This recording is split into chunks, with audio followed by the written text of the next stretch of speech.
by World News. President Trump declaring war on the nation's opioid crisis today and offering a very personal story about his brother and his battle with addiction. But the president was careful with his words, calling it a, quote, public health emergency, and why the words he chose could determine how much money the government will spend to fight this. ABC senior White House correspondent Cecilia Vega tonight. With the stroke of a pen today, President Trump declared the opioid epidemic the worst drug crisis in American history. I am directing all executive agencies to use every appropriate emergency authority to fight the opioid crisis. The declaration means patients in rural areas can reach doctors and obtain prescriptions to treat addiction by phone or internet.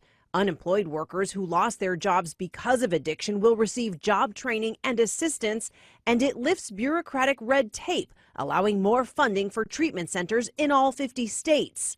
But the president stopped short of declaring a sweeping national emergency, something he has repeatedly promised. It's a national emergency. We're going to spend a lot of time, a lot of effort, and a lot of money. Today, he said something slightly different, calling it a public health emergency. That means his action does not include emergency federal money to address the crisis that kills nearly 100 people a day.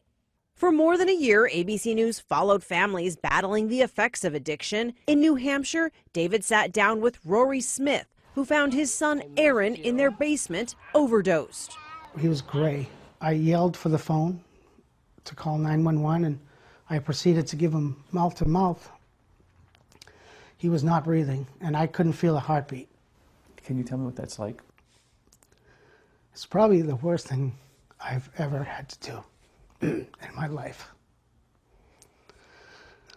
Was giving him mouth to mouth. I said, is this how it's all going to end, right here in my basement? That time they were able to revive Aaron, but after another overdose, he died.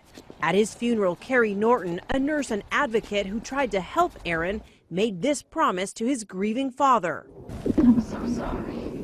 I will fight for him, I promise you. Late today, Carrie told us the problem in New Hampshire has only gotten worse. People desperate for treatment, often having to wait weeks. Now, from President Trump, a familiar call to action targeting young people with a Just Say No style ad campaign. If we can teach young people and people generally not to start, it's really, really easy not to take them. The president said his own wake-up call came from his older brother, Fred. Great guy, best looking guy, best personality, much better than mine. But he had a problem. He had a problem with alcohol. And he would tell me, don't drink, don't drink. But he would say it over and over and over again. And to this day, I've never had a drink.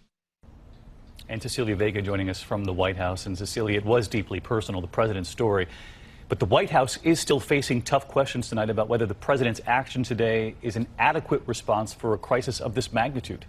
Well, David, this comes at a time when the health secretary was fired over questions about his use of private jets. The nominee for drug czar withdrew his name from consideration. No replacement has been named. And you heard the Democrats. They are sounding the alarm about funding. Nancy Pelosi today said, show me the money. But the president, David, is calling this one a winnable war. And of course, you check back in with those families and will continue to do so on this opioid crisis. Cecilia.